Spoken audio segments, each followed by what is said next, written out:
10 වසරින් යාළු වුණා. ඒලෙවස් කරනකම් ඒ ආදරගතව කන්ටිනියු තියාගෙන හිටියා. ඒලෙවස් ඉවර වෙලා රිෂාල්ට ඇවිල්ලා ටික කාලයක් යනකොට අපි බැරි කරා. එයාට මම ගොඩක් ආදරේ කරා. ඒක ආදරේද ආශාවද මට තේරුම් යන්නේ පහු කාලීනව. මොකද අපි ආශාව තමයි ආදරේ විදියට අපි දැකලා තියෙන්නේ ඒ කාලේ. ඒ කාලේ ඇත්තටම ආදරයක් කියන එක දන්නේ නැහැ, දැනෙන්නේ නැහැ. අපි අර දකින්න ලුක් එකට තමයි අපි ආදරේ කරන්නේ. ඒක ආදරේ නෙමෙයිනේ. ඒක පසු කාලීනව තේරෙනකොට අපි දෙන්නම් පවරක්කු වැඩි. එතකොට ඉතින් වෙන් වෙන්න තමයි තීරණය වුනේ. ඔය දෙන්න අතරට ආව ප්‍රශ්න මොනවද? කාල සීමාවක් යනකොට දෙන්නගේ අර වෙනස් වීම දරා ගන්න බැරුණා දෙන්නට මේකයි උනේ. අර වෙනස් වෙනවද කියලා අහන්න හොඳ නෑලුනේ. වෙනස් වෙනවා. ඒ වෙනස් වීම දරා ගන්න පුළුවන් වෙනවා. ඒක දරා ගන්න බැරි නිසා තමයි අපි දෙන්න වෙන් වුනේ. අදටත් මම කෝල් එකක් ගත්තොත් කවදාවත් විරසකව කතා කරන්නේ නෑ. අපි දෙන්න මාර කෑරින් මේ පැත්තෙන්. ඒ වුණාට අර අපි දෙන්න කවුද කියලා තේරුම් ගන්න කලින් අපි දෙන්නගේ ජීවිත නිකන් විනාශ වුණා එච්චර.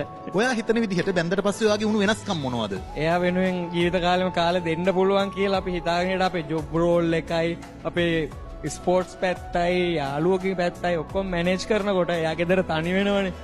ඒ තනිවීම අපිට හිතුන්නේ එයාගේ ඔළුව වෙන පැත්තකට හැරෙයි කියලා. අපි හිතුවේ මම ආදරේ නම් එයා ඉන්නවා. ඒක නෙමෙයි අපි ඇත්තටම හිතන්න ඕනේ. ගෙදර තනියෙන් ඉන්නේ එයාගෙත් පොඩ්ඩක් හරි ඔළුව හැදෙන්න අපි කෙයා කරන්න ඕනේ. ඒක පොඩ්ඩක් මදි වෙන්න ඇති. තරහක් නෑ යත් ඒක කවදාවත් මම තරහ වෙන්නේ නෑ.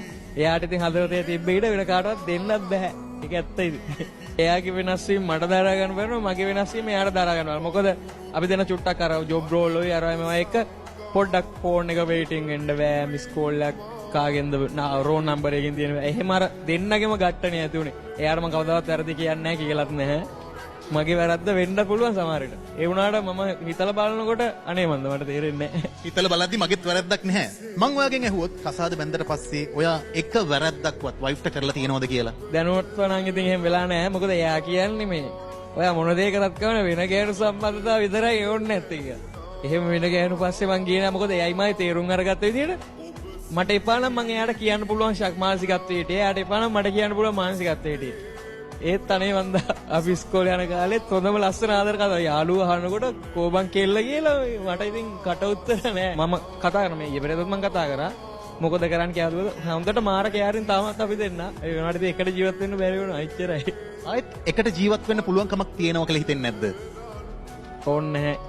මොකද මගෙන් එයා දුක් විඳන්නේ වේදනාවක් විඳන්නේ. මං කැමති නෑ ආයෙ යාට ආදරය කරපින් ඒ වේදනාව දෙන්න. මං එයාගෙන් මෑතකදීත් අහන්න හදලා මං කොමන් තව ටික කාලෙකින් ඔයගෙන් අහන්න ප්‍රශ්නයක් ඒ ප්‍රශ්නෙට උත්තරයක් දෙන්නකෝ කියලා. ඒ කියන්නේ මට එයාට අහන්න හිතෙන්නේ නැහැ. මොකද දුක් විඳන්නේ දැනටත් එයා මම නැතුව දුක් විඳිනවා ඇති. මට කියන්න නැති වුණාට නේද? ආදරේ කරානේ අමතක කරන්න බෑ. මොකද අපි දෙන්න මාර විදිහට ආදරේ කරා.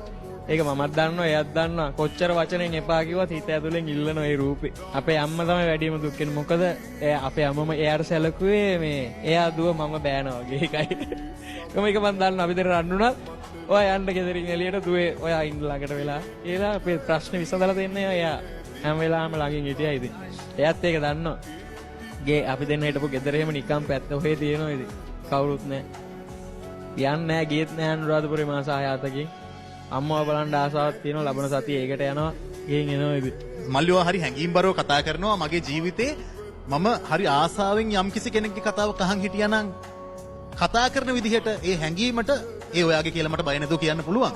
අමතක කරන්න බෑ මට ඒක. අමතක වෙන්නේ නැහැ ඒක. අමතක කරන්න උත්සාහ කරලා තියෙනවා. මං කාල සීමාවක් එක්ක මොකද මමත් හොඳට මේ මිනිස්සු ආශ්‍රය කරලා මට තියෙන ඔය ක්වොලිෆිකේෂන් එක මම මොකද මාකටිං නේ කරේ. මාකටිං මිනිස්සයා දකින්නකොට ඒ මිනිස්සයාව ජජ් කරන්න ඕනේ අපි. මෙයාට මහත්තයා කිව්වොත් හොඳ, මචං කිව්වොත් හොඳ කියලා. ඒ වගේ ඒ මිනිස්සුද ගැටලා මම දන්නවා දැන් මට ඒව අමතක කරන්න බෑ.